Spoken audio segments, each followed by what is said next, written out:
Hello বন্ধুরা, কেমন আছো? আজকে আমি একটি কলকার ভিডিও নিয়ে চলে এসেছি। চলো এই কলকাটি করতে করতে তোমাদের সাথে একটি গল্প শেয়ার করি। এক ছিল ছোট্ট একটি ছাগলছানা, তার নাম ছিল টুনি। টুনি খুব কৌতূহলী ছিল, সব সময় নতুন কিছু দেখতে চাইতো। একদিন সে পাহাড়ের পিছনে কি আছে দেখতে চুপচাপ বেরিয়ে পড়ে। পথে যেতে যেতে সে দেখলো একটি শুকনো গাছ, যার ডালে বসে আছে একটি বুড়ো পেঁচা। পেঁচা জিজ্ঞাসা করলো, তুই কোথায় চললি একা? টুনি বলল, আমি জানতে চাই পাহাড়ের পিছনে কি আছে। পেঁচা হেসে বলল, জ্ঞান খুঁজতে হলে সাহস লাগে, আর যদি পথ ভুলে যাস ভয় পাস না যেন।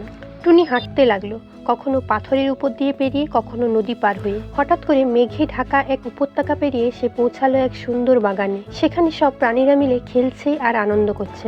সেই জগৎটা ছিল বন্ধুত্ব আর আনন্দে ভরা। কিন্তু টুনির মন খারাপ হলো, হয়তো মা চিন্তা করছে। তাই সে বন্ধুদের বিদায় জানিয়ে ফিরে এলো। বাড়ি ফিরে তার মা তাকে জড়িয়ে ধরে বলল, টুনি, শুধু দুনিয়া দেখলেই হয় না, বুঝতে হয় জগৎটা কিরকম। আর সেই থেকে টুনি শুধু দেখে না, সে বুঝেও।